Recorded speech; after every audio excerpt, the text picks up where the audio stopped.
Despite the suspension on Twitter by Nigeria's federal government, the social media space has been agog with lots of trends from music, fashion, social issues, and even politics. Here is Elizabeth Musa with the latest trends across the continent.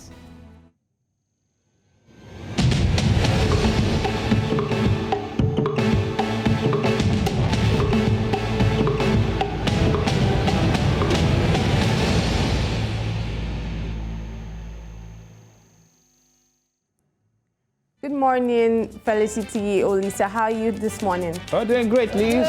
We're quite delighted to see you. Finally, we have Trendwave coming in. All right. Definitely. But you've always had Trendwave. Did anything change? See, let's be frank. You know, we cannot access our Twitter account for certain Obviously, reasons. and that's why today's Trendwave is definitely different. This time around, the Trendwave is from LinkedIn. I would never have expected. So we are taking it from LinkedIn this time around.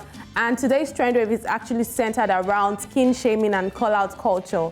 So on Sunday, which was Father's Day, a lady by the name Joyce Agbanabi calls out another Nigerian man who tried to skin shame her. According to her, she grew up being skin shamed and in the diaspora, and she's not going to let that happen again. So that's actually a post from her where, you know, she posted something on her Instagram stories, and then a guy responds and says, "Why is your skin very dark or black?" Or, "I think it's the way the sun was facing you though." And then she answered him and said, "Is that a question, or are you expecting an answer to this question?"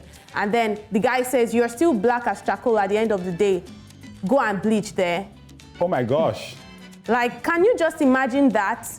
So she definitely wasn't having any of that, because according to her, she grew up being skin shamed. You know, she grew up abroad where she was skin shamed, and she said she wanted her cycle to end right there. So she called this guy out on LinkedIn.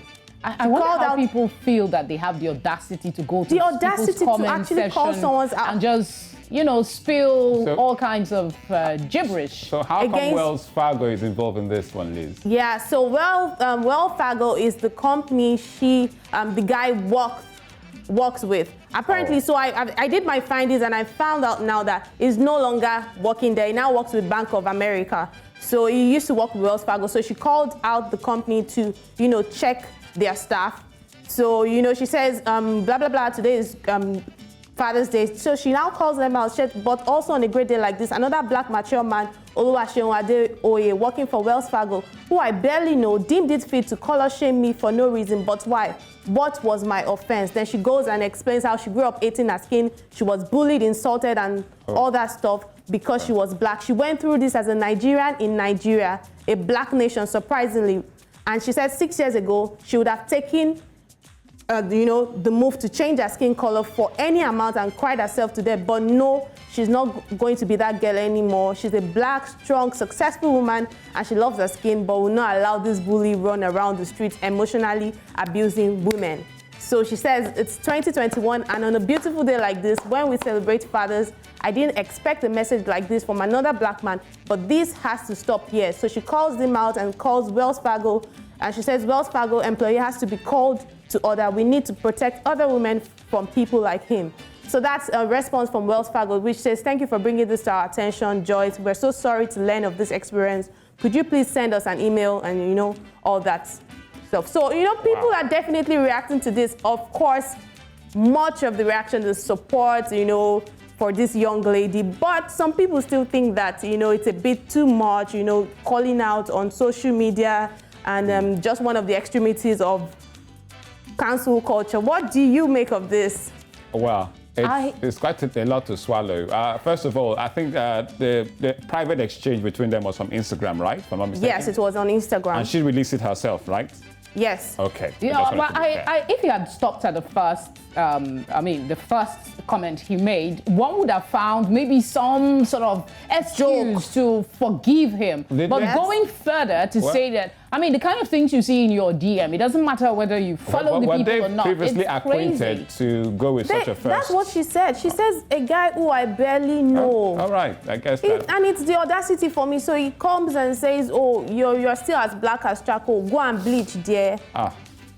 Well, it's unfortunate that we still have that. We talk about racism in other parts of the world, and then you come to your own space, your own same colored person. He might have thought he was joking, because these days the things we call comedy is heartbreaking. You see some things on social media that just for fun of it, and you wonder, have we completely gone crazy? Yeah, the scourge of colorism within, black and brown people. Fellow black people, and within your fellow colored people, it's really sad to. Let's see what the company will do in response. Yeah, it's let's good see. that they But responded. I want us to see some of these reactions that people put out. All right.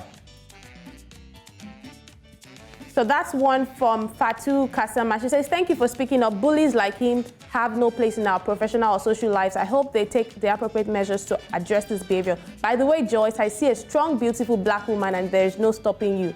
Shine, my dear. That's one. And that's from Wells Fargo. We've taken that already. Let's take something else.